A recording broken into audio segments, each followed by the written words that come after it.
Introduce myself. My name is Linda Gerber, and I am on the IB faculty with Professor Mendez and others, and have been involved with the Center for Global Business for quite some time.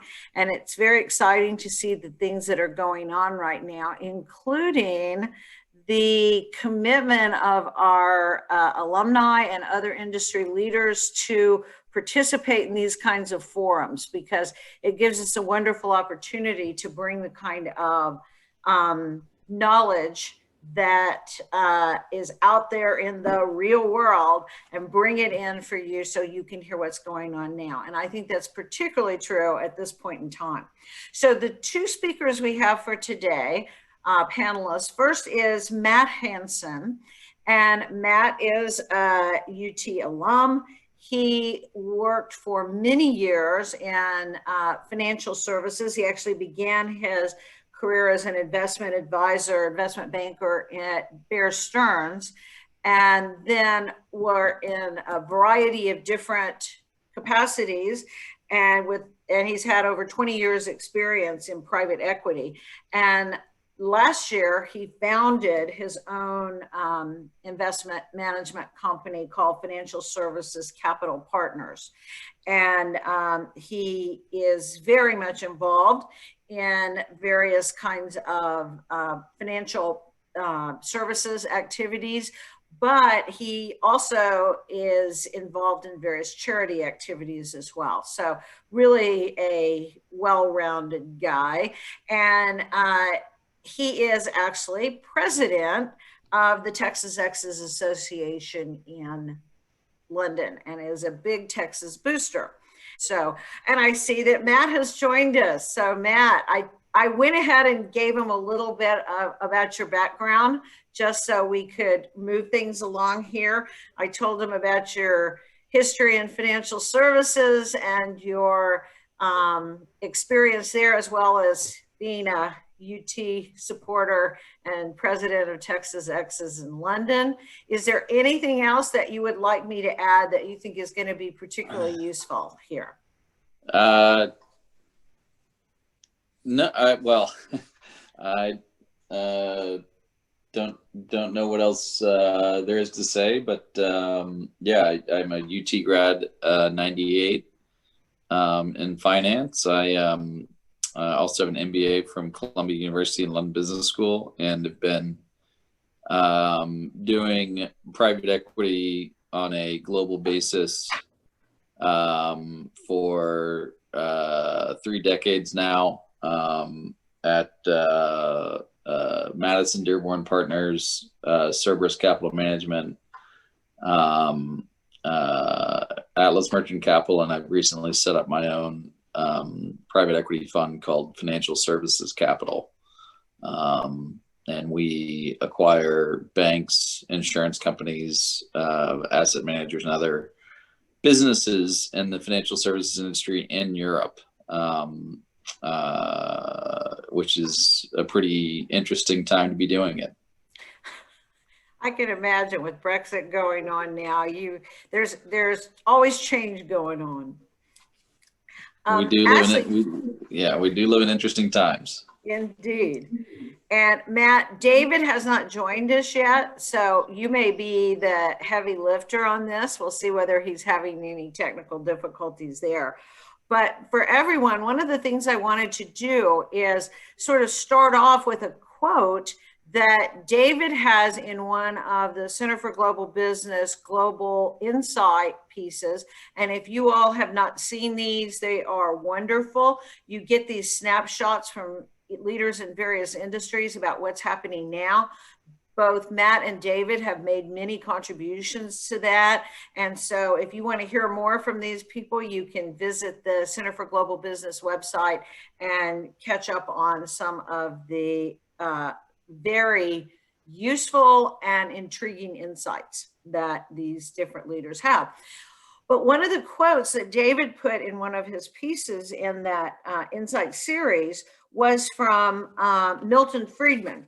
And what Friedman said was, only a crisis, actual or perceived, produces real change. When that crisis occurs, the actions that are taken depend on the ideas that are lying around. And we certainly are in the midst of crisis. And I think we're fortunate to have Matt here to give us some of his ideas that will be important in seeing what the post-COVID world looks like. So, Matt, I'm going to start with the first question that was on our list. And our theme here is a little bit about leadership. So, what kinds of trends do you see going on in financial services in terms of business leadership? And then along with that, how has the pandemic affected those trends? Sure. And I have a special honored guest pinch hitting for David Gallagher here. My good friend, Edward Schumacher-Matos. Edward is a renowned businessman, scholar.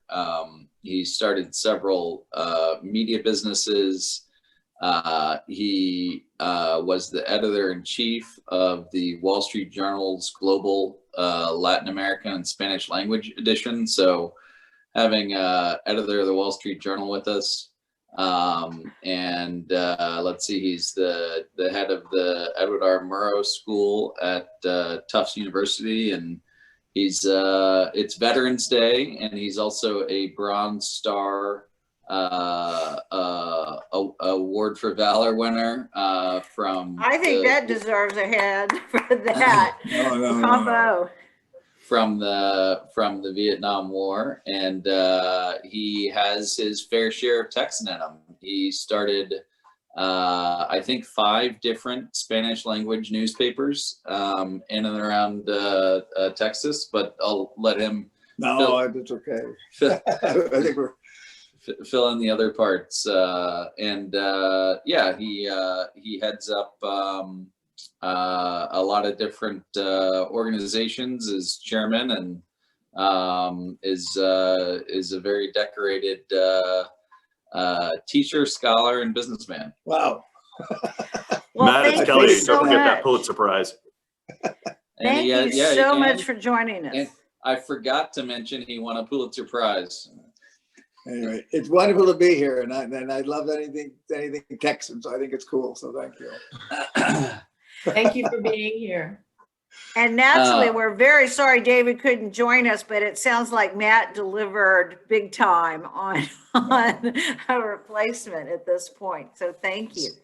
And anyone that's ever seen a Wall Street Journal printed in Spanish, you can thank him. Oh, there you have it. Okay. That's wonderful. Okay, well, let me start by just letting you all know that we agreed that what we're going to do is sort of alternate the first questions and then let the other panelists comment on what the first question answer person had told us. So I had just given Matt the question about leadership and had he seen any trends in leadership in financial services? And we can look at other trends in other industries that you're seeing in the Wall Street Journal or at Tufts as well. And ask the question, what are the trends and how has the pandemic influenced that? So I think when it comes to financial services, when you look at the big banks and insurers, I mean, there have been 2 sort of epical events. One is, of course, the current pandemic, but even more importantly for that sector of the economy was the global financial crisis. And I think what we're seeing in Europe specifically is what I call a devolution. So on the one hand, Europe is more united than ever, and I'll get to that later because that's a longer conversation.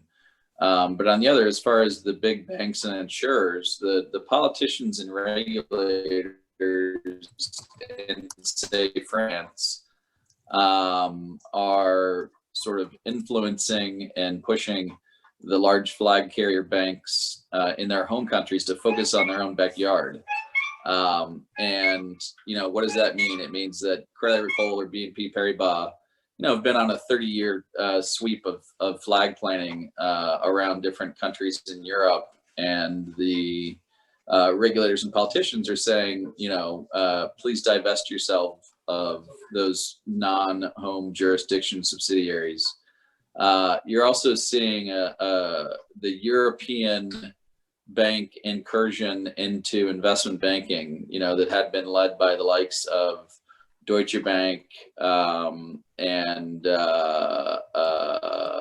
Barclays and others, sort of in UBS and Credit Suisse, pulling back and vacating the playing field a bit. And into that vacuum are coming the American banks, JP Morgan, Goldman Sachs, the two largest, and their market share of investment banking and M&A is increasing.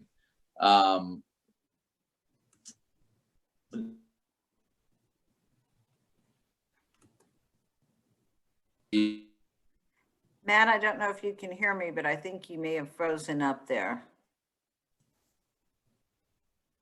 And those are the two big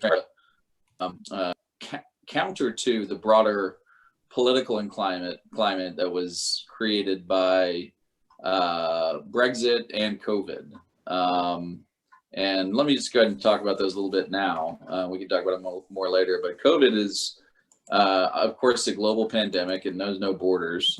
So the response to this borderless pandemic in Europe has been we're all in this together, and a sense that a European response was needed to support businesses and economies as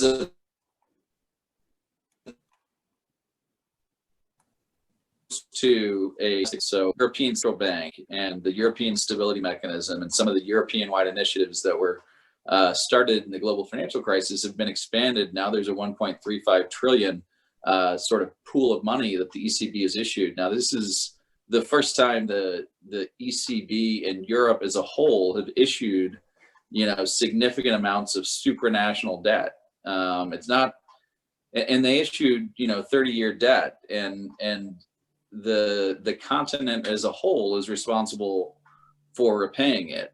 And they have 30 years to do that, and they'll figure it out later, which means that ultimately they're going to need some sort of continent-wide revenue.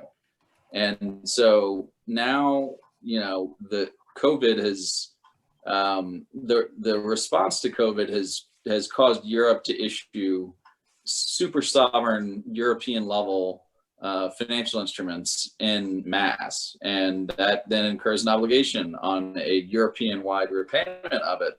The other thing I'll say is that during the Trump administration, there was a lack of trust in the United States' backing of the NATO agreement. And NATO is the agreement that all European countries are a part of, as well as the United States.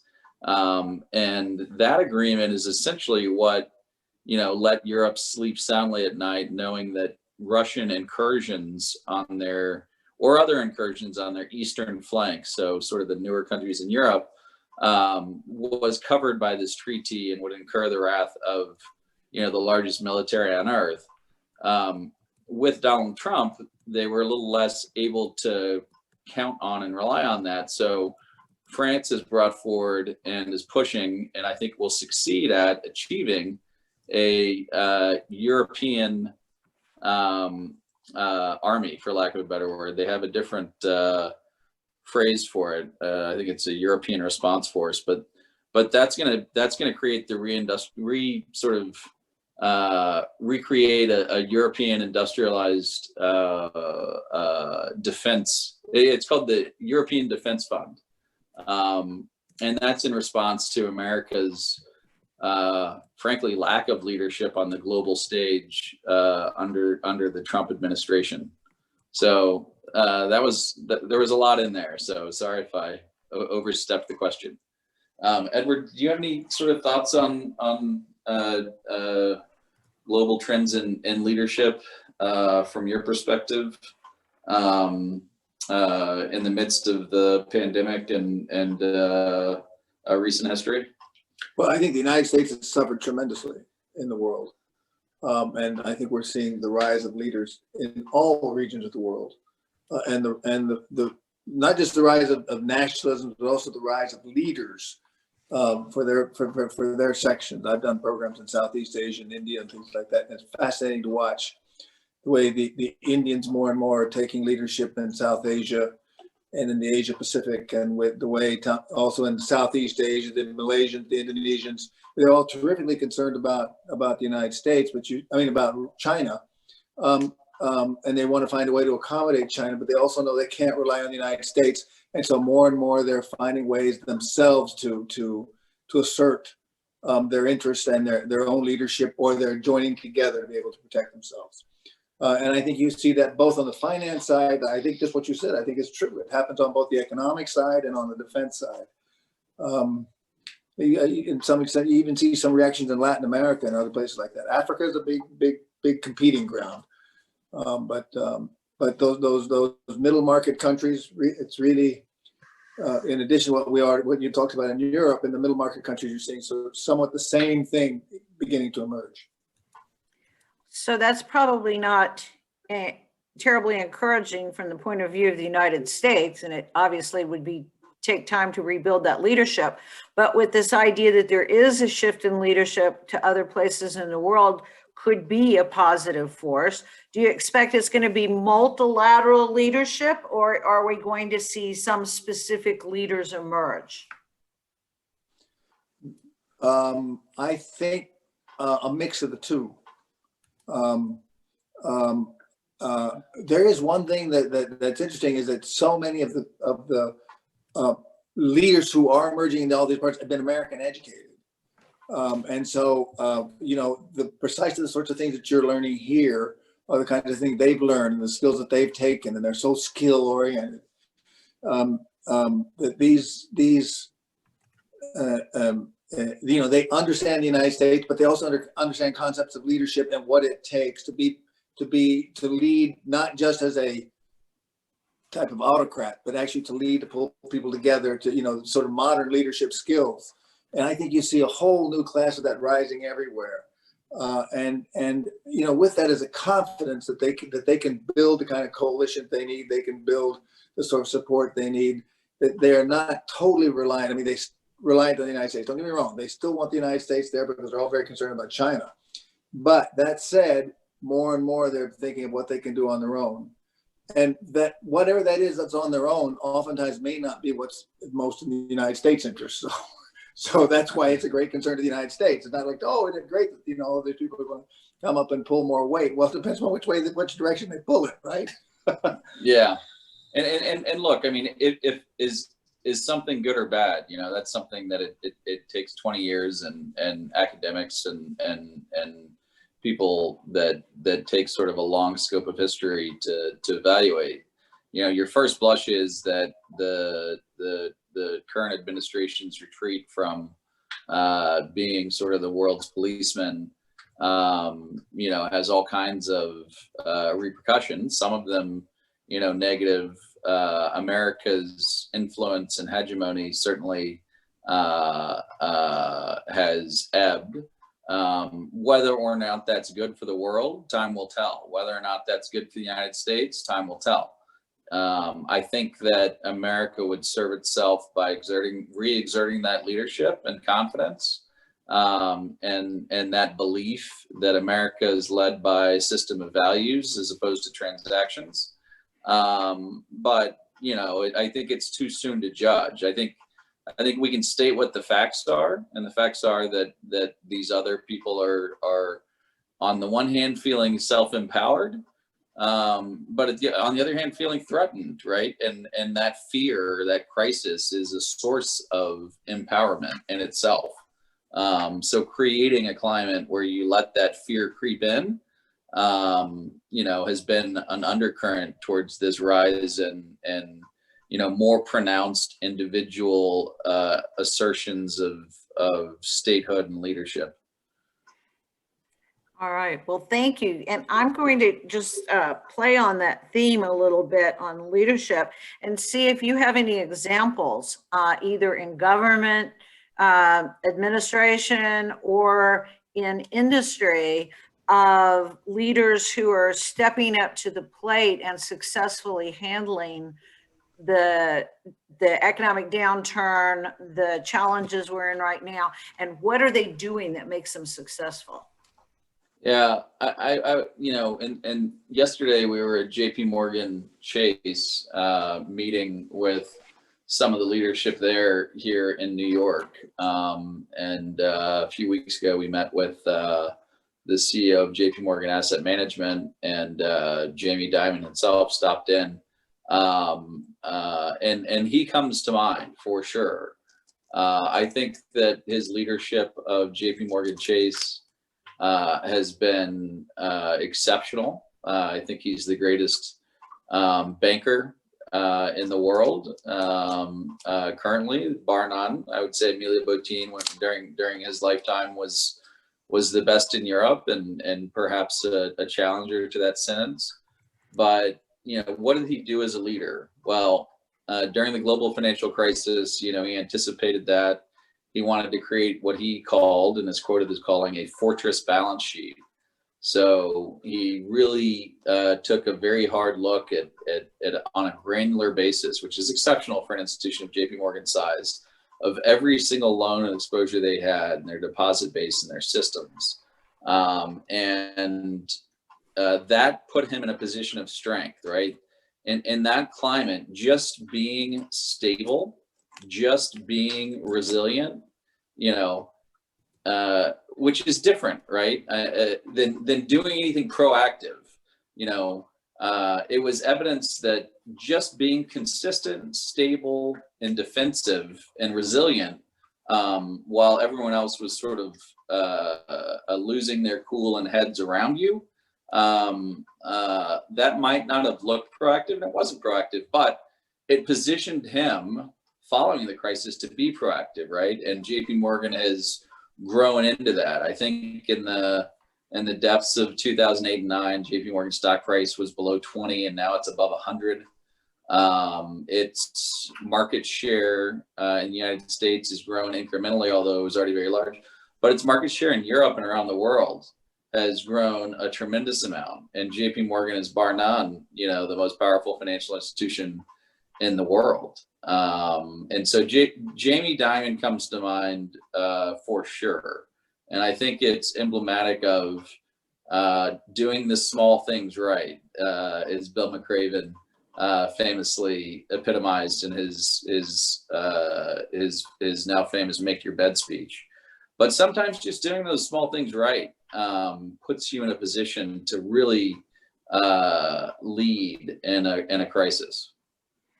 And from what you said, Matt, obviously he just didn't start his approach to leadership when the crisis hit. He was already there, and he was assembling the right kind of information that would help him stay the course and move forward. Yeah, he's famous for being deep into the detail. And I worked at Cerberus for a long time, and that was it's a famous distressed investor. And I tell you, some of the buzzwords or things we would look for were when businesses built brand new headquarters, that was something that was probably going to wind up in our hands in a few years, or when the leaders of businesses talked about vision all the time.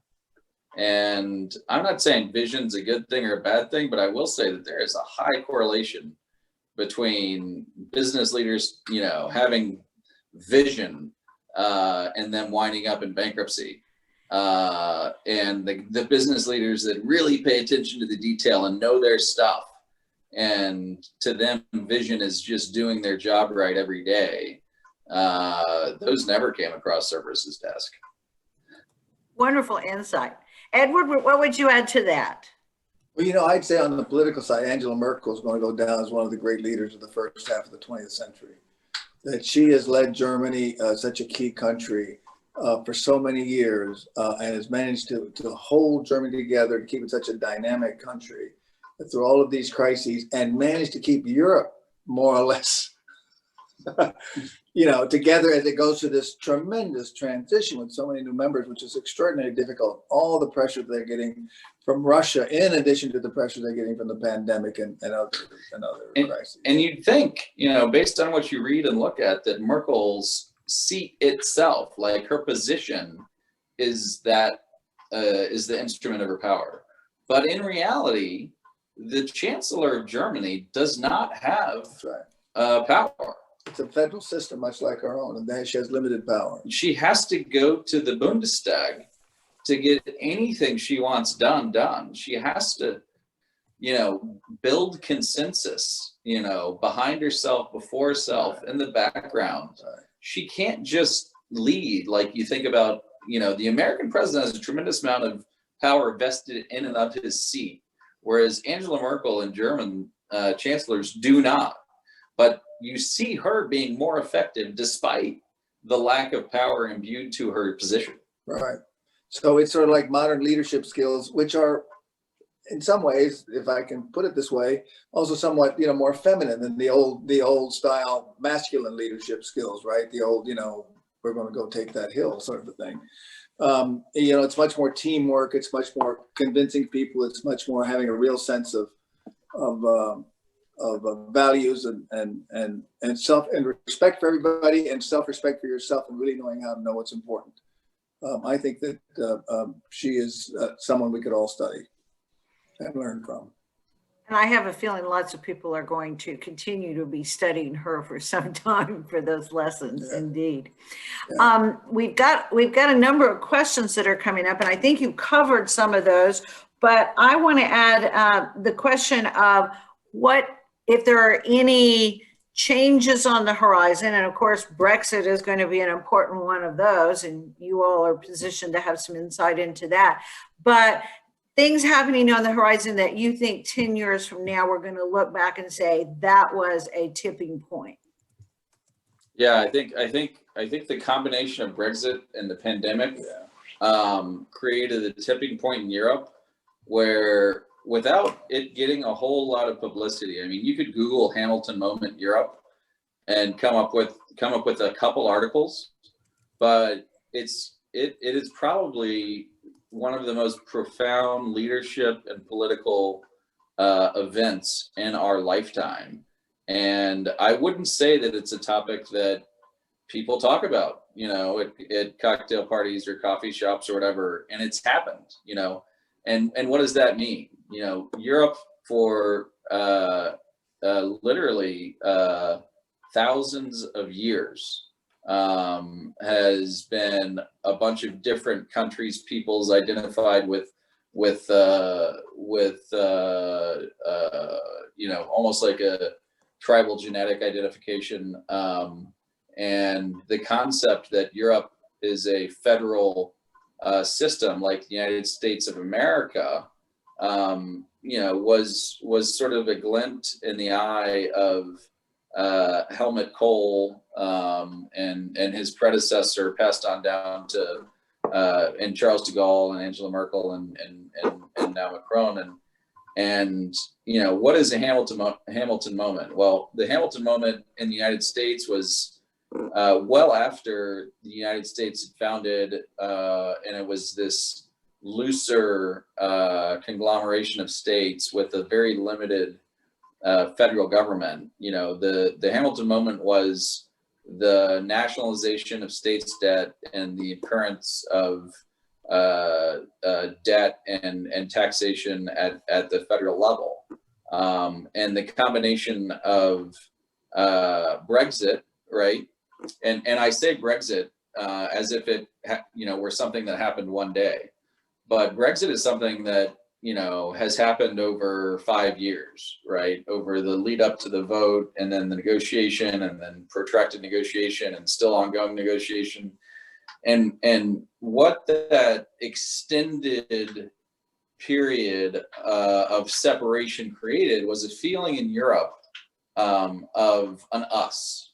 And the only way you can create an us is to have a them, right? And in absence of a war, right? And Brexit is not anything close to it, is nothing like a war, but it did create an us and them. And that negotiation between the UK, which is one country, and the EU, which is 31 countries, contrary to what anyone ever would have predicted, the 31 country negotiating team was a tighter, more cohesive, leak-free negotiating unit that spoke with one voice, both in public and in private and without leaks. And the UK, which is one country, was anything that was said in the back room was on the paper. There were all kinds of leaks. There was disenfranchisement. There were pulls. The creation, the Brexit negotiation really caused Europe to consider itself as a single unit, because they had a counterparty that made them into a single unit. So that leads into the pandemic, right? So now Brexit created an us because they identify to them. And then it goes into a pandemic and they need money. So they print it on a massive scale at the EU level. And they say, because this is a disease without borders, this debt will be repaid without borders. That will incur taxation at the supranational level. And it will also create revenue at the supranational level, which will lead to a European Defense Fund, which is a supranational army. So that is as profound a moment in the history of Europe as the federalization of the United States. And it's gone virtually unreported on. I think that's a fascinating insight. I'm so glad you made that, Matt. And I remember at the time that Brexit was going on, and we had French nationalism and Marine Le Pen, and we had all these other forces going on. And of course, there's Hungary and Poland and these other counter forces, but everyone thought, well, it's just going to explode. It's going to break apart. And so your point that this actually had the unintended consequence of unifying is, I think, really wonderful and optimistic from my point of view anyway. Edward, anything else you want to say about that or other aspects of the whole change that we see going on, Brexit, coronavirus, tensions in Europe, or debt issues in Europe? I think there's a fundamental change happening at the social level, and it's happening globally, and it's all related to the impact of social media and digital technology at the communications level. And I think we're back to a Gutenberg moment with the printing press, and somewhere between the Gutenberg and the Treaty of Westphalia that created nation states to begin with, as they tried to deal with the great crisis that was happening in Europe at that time, with the growing communication that was having its impact on all these countries. Is the impact that communication is having on every country in the world today. Technology knows no boundaries, and the negative impacts from social media, as well as the positive impacts, affect every country. And the weaker the social fabric of the country, the greater the impact, at least the greater the negative impact. And how we handle that will make all the difference in the world.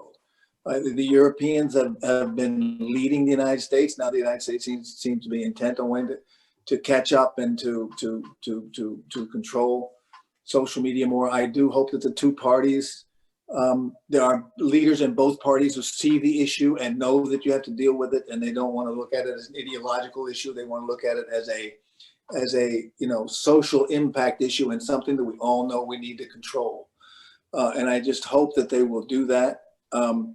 Not only because these companies are such large companies and in many ways, monopolies, right?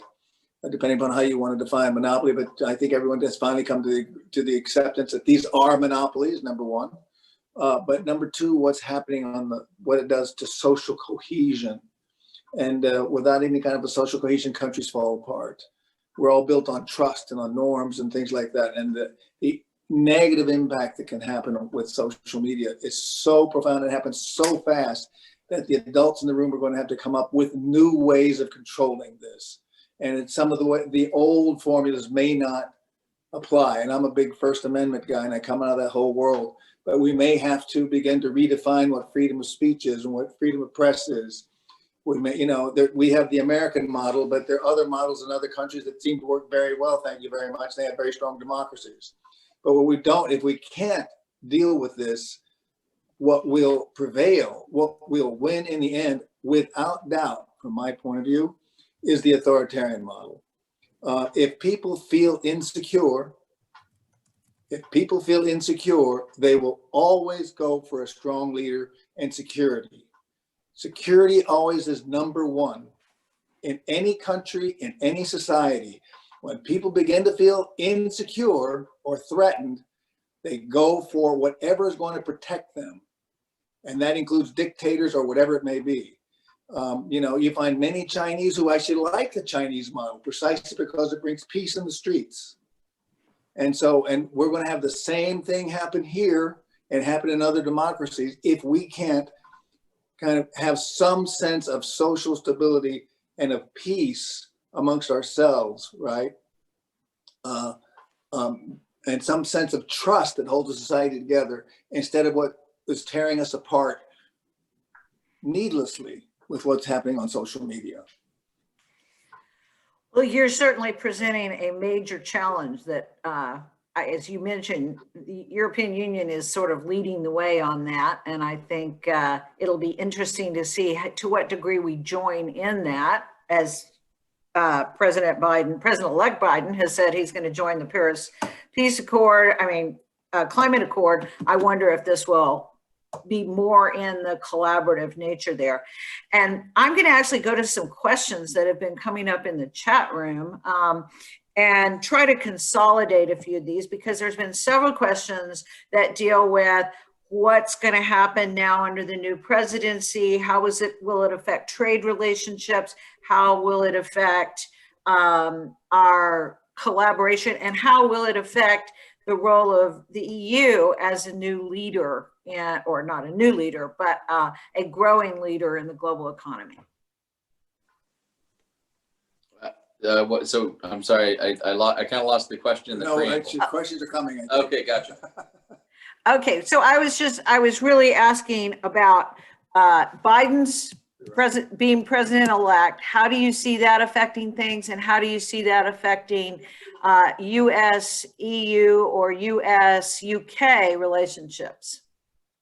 Look, I think America. I think the world got a little bit used to, or entitled, I guess would be the negative connotation, to a stable, consistent, predictable United States.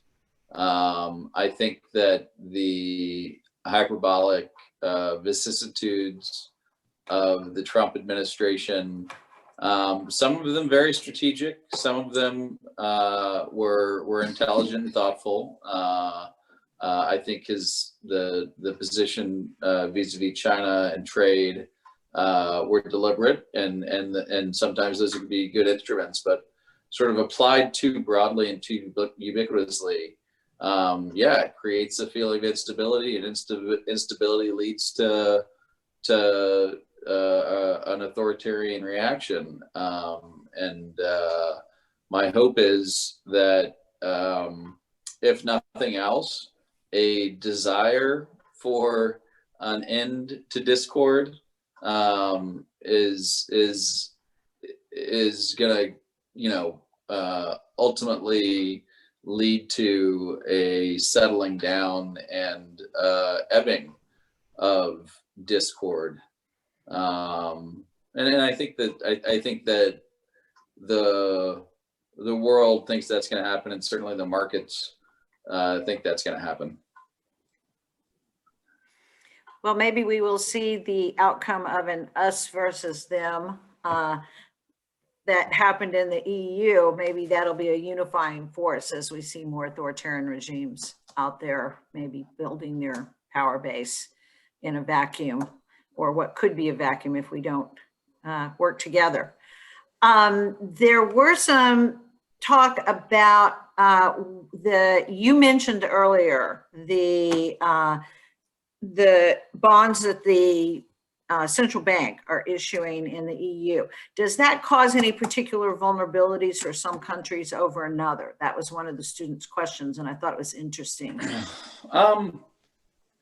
I think ultimately, again, coming back to this idea that, you're entitled to something. I think people in Europe feel like they're simply entitled to German financial strength as if it's theirs. I think that, if you're Italy and these European bonds have been issued and, they're to be paid by Europe as a whole, you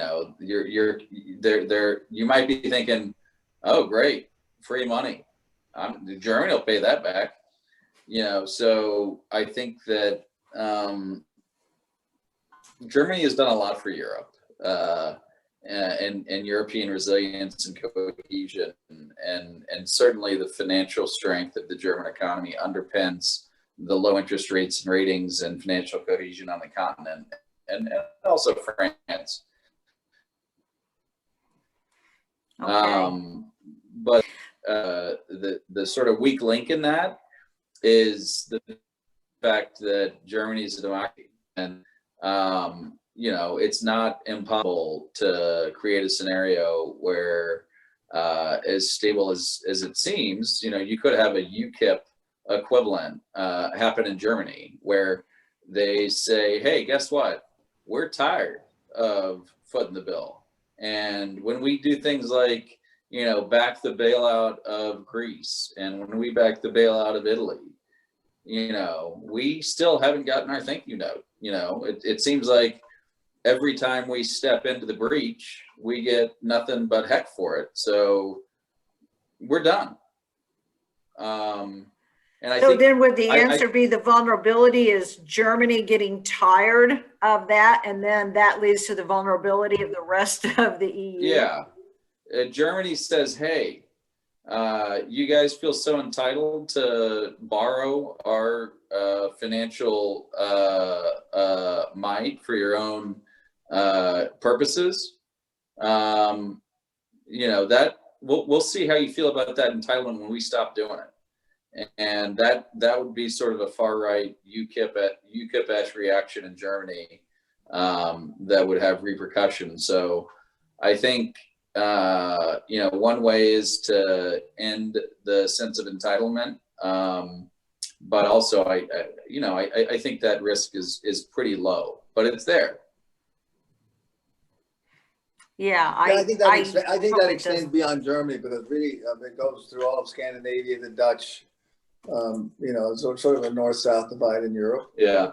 And it's very interesting to see the reaction on immigration in all these countries, which reflects a different attitude, which says we've kind of reached, the limit of the social welfare state and its growth.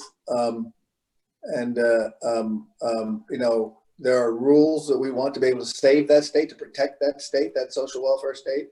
And we don't want to see it disintegrate, and that to them is important. That's something that, the United States has not achieved that level of a social welfare state, but one way they've done it in Europe is a tremendous amount of internal cohesion and identity, right? They're not nations of immigrants, and so suddenly they're filled with immigrants, and that cohesion now is being threatened internally, and that's one reason why all the northern countries have closed their doors now to more immigrants and refugees.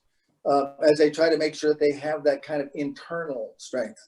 And that translates as well into these issues Matt's talking about in terms of Northern Europe versus Southern Europe.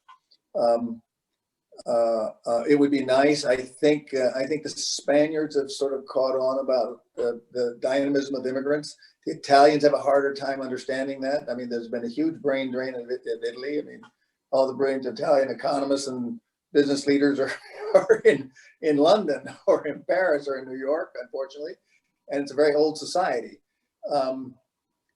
Greece is sort of a separate case. It's almost more like an emerging market country in many ways. Spain is somewhere in between France and Italy. but the Italians actually need immigrants if they can build the right kind of immigrant culture for the dynamism of what immigrants can bring. If you get the right kind of immigrants, right? Yeah. Yeah. One thing related to this question that makes me think back to something Edward was saying earlier, which is this big tussle over Africa.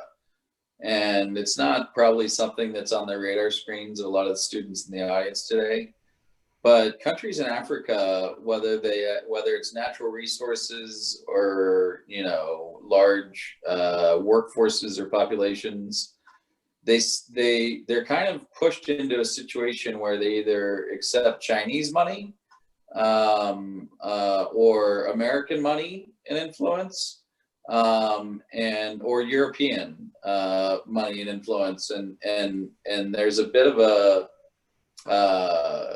I guess land grab or influence. Better word be influence grab in Africa. And then as you think about translating that over to Europe, previously the reliance on America for military support, and China for trade support, and for China to purchase ever-growing issuances of debt, put Europe in a position where it's been quoted to me by a close colleague, they seem to be presented with the red pill, the Chinese pill, or the blue pill, in like a matrix style fashion. And I think that the response in Europe is, we'll take neither. We're going to build our own pill. Give us 5 years. All right. They're facing with Africa a huge demographic. The great growth in world population right now is in Africa and in the Middle East, somewhat India, but the rates are coming down too. So Southeast Asia, but for Europe, it's Africa is of such great concern because the population is growing so fast and it's so young. And see the political reaction in the United States over immigrants coming from 3 teensy countries in Central America, which are nothing in terms of population, and compare that to what's happening in the billions of people coming up out of Africa. I don't quite know what the solution is going to be, as though all those Africans who are also suffering from climate change, which is forcing all sorts of internal migration inside those countries. People are hungry. They're going to be looking for solutions, and Europe is the closest source of money and income. Where the world is going to have to deal with Africa to help Africa, right? And it's out of, if not for no other reason, self-interest, so that Africans can find jobs in Africa, which is what they would prefer in the first place. They don't want to leave home. Immigrants usually don't want to go. They'd rather stay home if they could, if they have, a halfway decent opportunity. So it's something I think we all have to think of. And this is where a President Trump is just awful, if I may say so. Even if, and I don't know if many of you are Trump supporters, and that's just fine, because there are things about him that I know that I can see why people like it. But this sense of understanding these bigger global trends, they're not affected by somebody's personality of one leader. Those trends go on regardless. And if we can't have leaders who try to address those trends in a rational way with policies that will be effective, we're all going to be swallowed in chaos.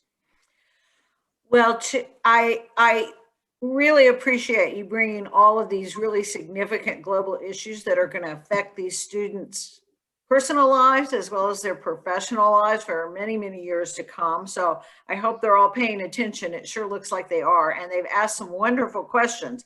I want to kind of bring it back now to something a lot more micro, which several people have commented on, which is, what would this mean for them? They're coming out of school during a pandemic or after a pandemic, and we've got the theme of leadership. Is there anything in the leadership qualities that you have mentioned, or other thoughts about what they can do to prepare? Yeah, look, I think that that you need to accept, full force the idea that, the world is global, business is global, and to get global business exposure, because, of course, that's difficult in the middle of a pandemic, but, international exposure, international expansion, international understanding, those are undisputable trends. Understanding business at a global level, and working internationally, traveling, studying abroad, all those things, I think are more important than ever. Leave your own backyard, make friends internationally. And one of my favorite quotes that I'll offer is from Mark Twain. And I would say, travel, international exposure, international work experience, international study experience is fatal to prejudice, bigotry, narrow-mindedness, and many of our people need it sorely on these accounts. Broad, wholesome, charitable views of men and things cannot be acquired by vegetating in one little corner of the earth all one's lifetime. Never more true than now. Oh, I'm so glad you said that. And, I'll just add a little promotional piece here. One of the things that the Center for Global Business is working on is various opportunities for all the Macomb students to develop what we're calling global readiness. And so keep watching what's coming there, because we're going to try to have lots of opportunities, even though study abroad isn't that active right now. It's going to come back. We got the good news that there's a possible vaccine on the horizon. And so don't forget that this world is much bigger than that. And minor in international business. It really makes a difference. It means something. I mean, there is an international business degree, and it's a fantastic program, and you should all consider it. Mm-hmm. Yes, and I'll even say, in congratulating Edward again and thanking him for his service as a veteran, the reason we have veterans is we've had conflict around the world, and you all are presenting ways that we might be able to avoid that in the future. Let's hope we can, right? Mm-hmm. Indeed. Do either of you have any last words before we sign off here? I hate to undercut what Matt just said about how important global studies and global perspectives are, but this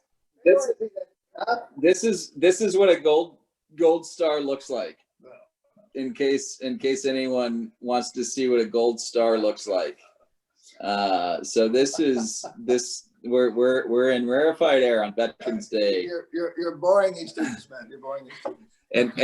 And this is what a Pulitzer Prize looks like. This is a literal Pulitzer Prize. I've never seen one before. Wow. Doesn't he can just rifle around your house and take things off the wall. No, I can't. But his wife's out of town, so I'm not going to get wrapped on my knuckles, probably. Thank you all so much for this.